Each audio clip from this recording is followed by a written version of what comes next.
स्वागत है आपका एआर न्यूज इंडिया पर। मैं हूं आपके साथ आकिल रजा।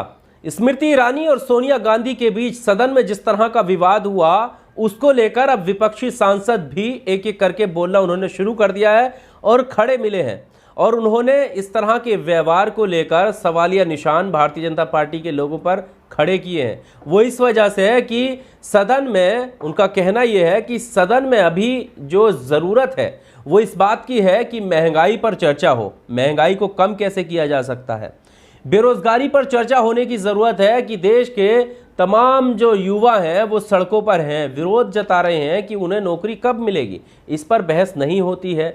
तमाम जो ज़रूरी मुद्दे हैं उनको दरकिनार करके फालतू की बहस में जो है वक्त को ज़ाया किया जा रहा है। इसी को लेकर जो है अब समाजवादी पार्टी से राज्यसभा सांसद हैं जया बच्चन, उन्होंने सवाल खड़े किए हैं सदन में जिस तरह का व्यवहार स्मृति ईरानी ने किया है उसको लेकर, और सोनिया गांधी को लेकर काफ़ी कुछ बोला है। शुरुआत करते हैं हम सोनिया गांधी को लेकर, जो उन्होंने बोला है शुरुआत में कि एक सीनियर लीडर है, सोनिया गांधी एक सीनियर लीडर हैं और उनके साथ इस तरह का व्यवहार नहीं करना चाहिए था।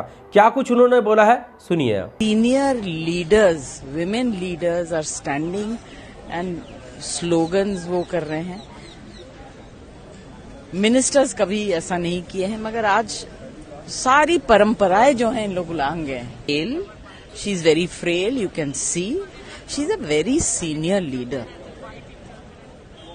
आपका ये डबल स्टैंडर्ड खत्म होना चाहिए। एक तरफ से आप कह रहे हैं कि चौधरी जी ने जो भी कहा, एक तो हिंदी भी भाषा की डिक्शनरी को इनको देखना चाहिए। इतना ही नहीं, इसके आगे भी जया बच्चन काफी कुछ बोलती हुई नजर आई और एक तरीके का वो हताश होने की बात कह रही थी कि ऐसा व्यवहार सदन के अंदर, वो भी एक सीनियर महिला के साथ, सीनियर महिला सांसद के साथ, और एक सांसद करे, ये सोच से परे है, ऐसा नहीं होना चाहिए।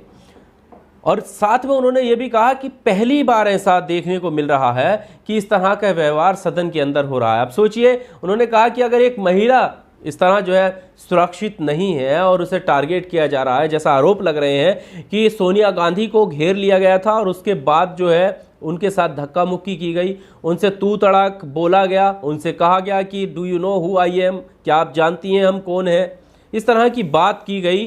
तमाम सवाल जो है स्मृति ईरानी के ऊपर खड़े हो रहे हैं। हालांकि स्मृति ईरानी को सिर्फ सदन में ही नहीं घेरा जा रहा है, सांसदों के द्वारा ही नहीं घेरा जा रहा है, स्मृति ईरानी को सड़कों पर भी घेरा जा रहा है। अमेठी में उनके खिलाफ विरोध प्रदर्शन हुआ, उनके घर के बाहर, यानी स्मृति ईरानी के घर के बाहर भी उनका पुतला फूंका गया। इसके साथ साथ भारतीय जनता पार्टी के दफ्तरों के बाहर भी प्रोटेस्टर्स जो है पहुंचे और स्मृति ईरानी को माफ़ी मांगने की बात कही।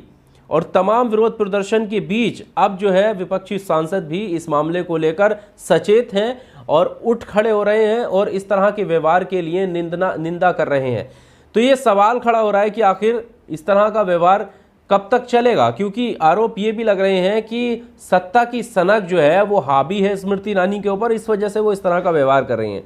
वहीं कांग्रेस का ये मानना है, कांग्रेस के तमाम नेता, सांसद और जो कार्यकर्ता हैं वो अलग अलग जगह पर ये कहते हुए और विरोध प्रदर्शन करते हुए नजर आते हैं कि स्मृति ईरानी जो है बौखलाए हुई हैं। वो इस वजह से क्योंकि उनके गोवा रेस्टोरेंट का पर्दाफाश किया है। आरोप है कि स्मृति ईरानी की बेटी अवैध तरीके से, यानी अपनी बेटी, उनकी जो बेटी है वो एक मरे हुए इंसान के नाम पर लाइसेंस लेकर शराब परोसती थी, और इस आरोप के साथ जो है स्मृति ईरानी को घेरने की सांसदों ने कोशिश की थी। इसी वजह से बौखलाकर जो है स्मृति ईरानी ऐसा सब कुछ कर रही हैं। बहरहाल इस वीडियो में सिर्फ इतना ही। आपको क्या लगता है स्मृति ईरानी को लेकर और उनके रवैये को लेकर जो आरोप लग रहे हैं वो सही हैं? कमेंट बॉक्स का सहारा लेकर आप अपनी राय जरूर दीजिएगा। वीडियो आपको अगर पसंद आया हो तो वीडियो लाइक कीजिए, शेयर कीजिए और चैनल को सब्सक्राइब जरूर कीजिएगा। बहुत शुक्रिया।